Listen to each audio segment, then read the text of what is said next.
Okay, with this back to business now, we have the exciting uh, talk coming up from Mr. Manish Panchal, whom I mentioned in the welcome note that as a senior practice head for TSMG. Manish has been a strategic thinker. I think many of us have had the opportunity of interacting with him one way or other. He's been a part of the strategy consulting, what do I say, the kernel that the city has produced and the country has produced. His expertise has been essentially in turnaround management and execution of it. They say that strategy is one part of it, execution is the other part, and the devil lies in the detail. I think with his kind of intervention, many devils have been unearthed and problems have been solved. With about 25 years in the industry, largely into consulting domains, and as a graduate who went into his management studies from Asian Institute of Management in the Philippines, which has produced a large number of leaders who are in India and who have been influencing a large number of industries and businesses.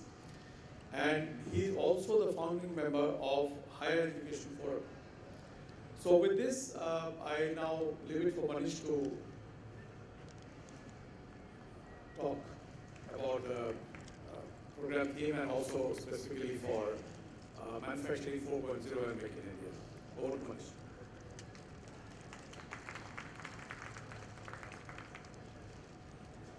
Good morning. Thank you. I think very nice, absolute or not talk by Mr. Narayan. Thank you for highlighting some of the key issues and challenges. In fact, I come more from business background and less from supply chain, but have been very ruthless with supply chain heads in past of my past organizations. But I'm becoming more empathetic and understanding the challenges which our supply chain heads and supply chain team or logistics team actually face while we go and promise something to our customers, and it is this backbone which delivers the promise is something more and more I'm getting to feel greater respect for this profession. Thank you for this insight, sir. The report we've just released, we have shared the soft copy with Sujinder, so I'm sure he'll be sharing this with you all, those who are registered delegates, or you can post this conference, you can log into their or our website, and you can download the same in full. It's giving you an overview. The presentation I'm making is touching upon the gist of what we've been talking in this report. Touching more on the Make in India aspect and a bit to give you a quick listing on Industry 4.0. Just before I start, how many of us in the audience have been participant to Make in India workshop, which was organized by Government of India in Vigyan Bhavan 2 years back?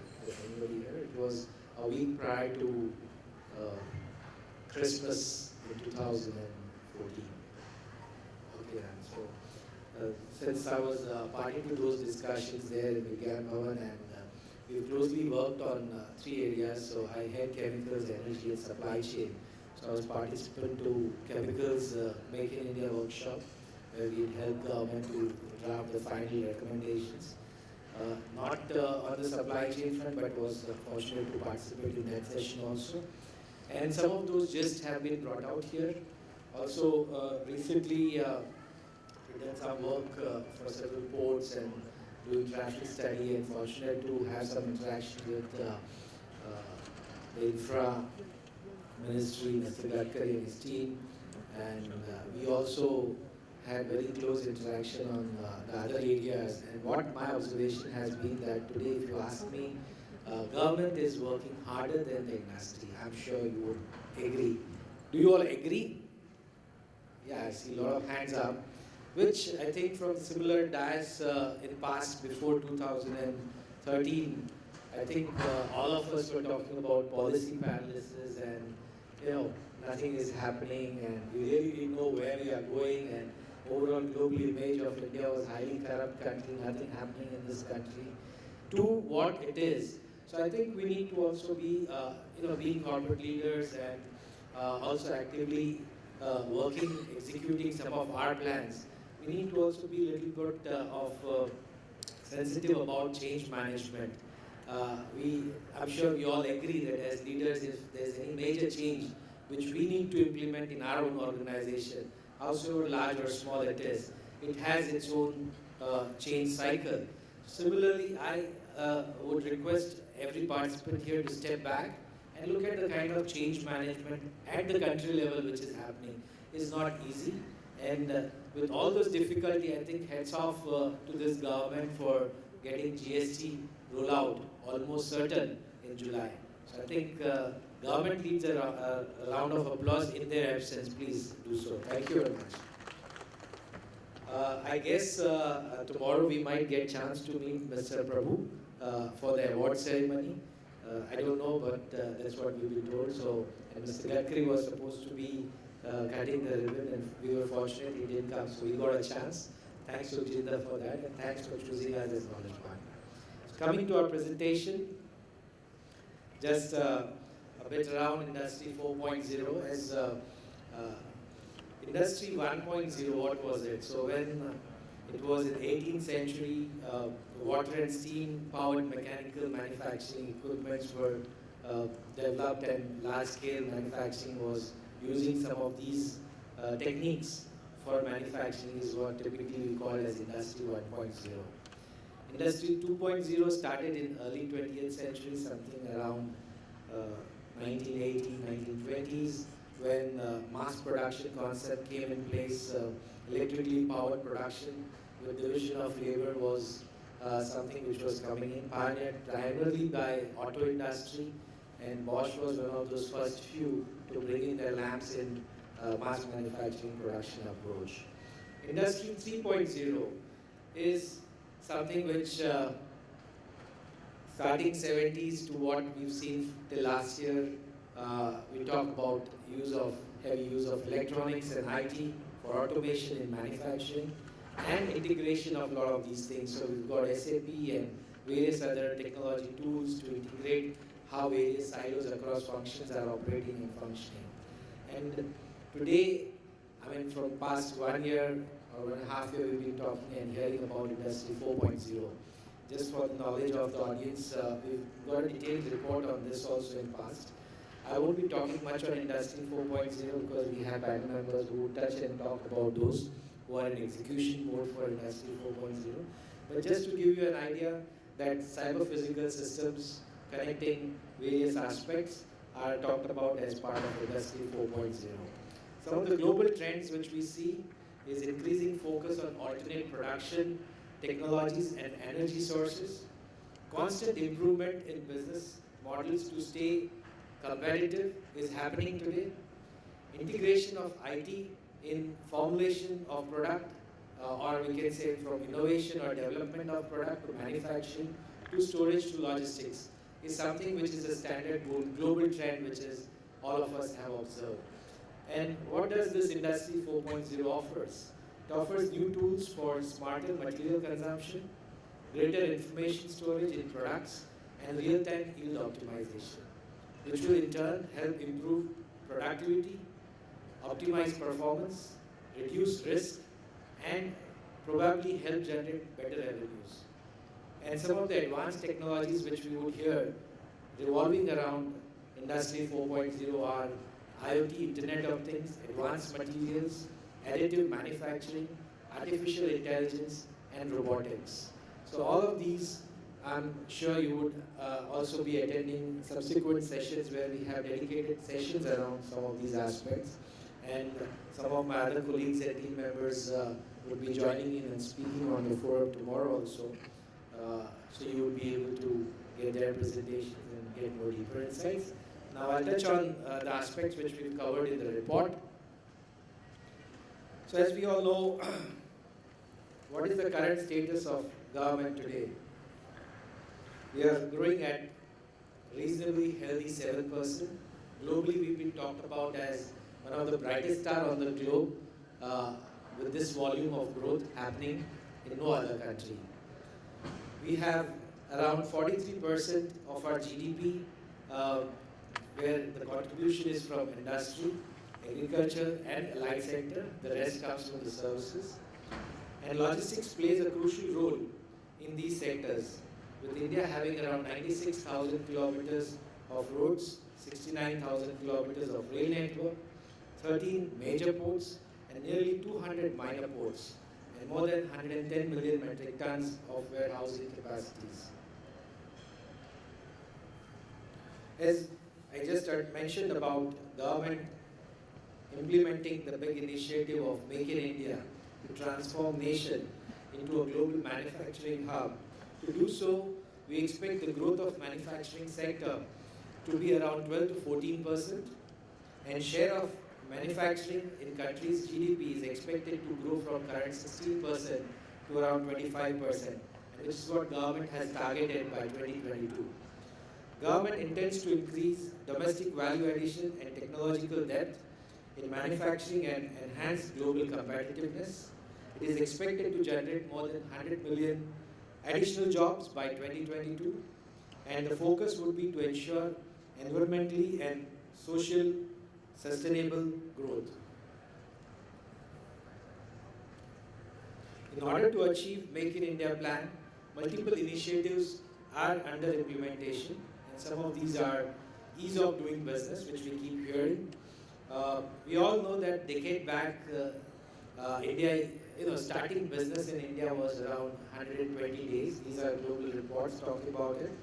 Today, government has scrapped several obsolete laws and has reduced the starting business number of days to around 26. This is as per the government reports. Taxation laws.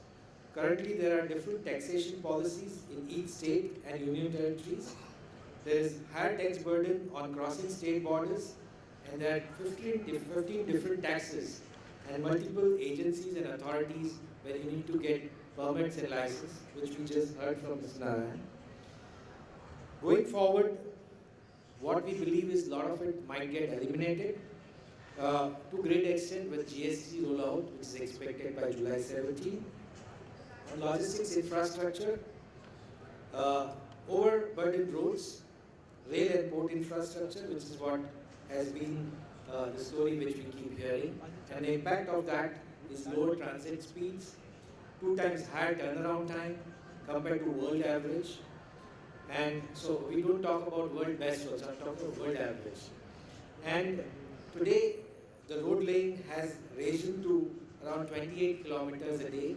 This is almost 3 times more faster. 2 dedicated rail freight corridors expected to be operational by 2018, and nearly double port capacity next 10 years. In fact, in recent past, last 2 quarters, we've done almost half a dozen port studies and started stuff around that, which subsequently, has been given back to the need of capacity expansion. Believe me, some of the ports are not being utilized also, not even 30% of their current capacities. Still, the plan, what is being made is that the issues were revolving not around the port capacity, but it was revolving around the kind of raft one has, revolving around the kind of hinterland connectivity one has.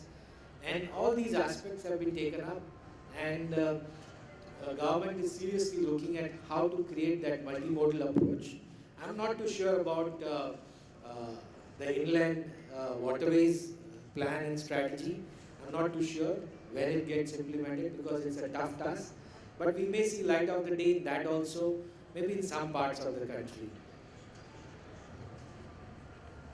So, given this, what do supply chain function or the companies working in this area need to relook at is what we talk about. We've tried to map on the left-hand graph kind of a typical supply chain cost as percentage of GDP. And as we see, India is amongst the highest in ASEAN countries, around 13%.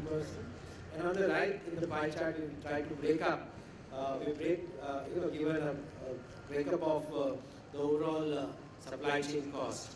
So major components are transportation, which is around 35%, inventory cost at around 25%, followed by warehousing, and losses along supply chain are the other costs.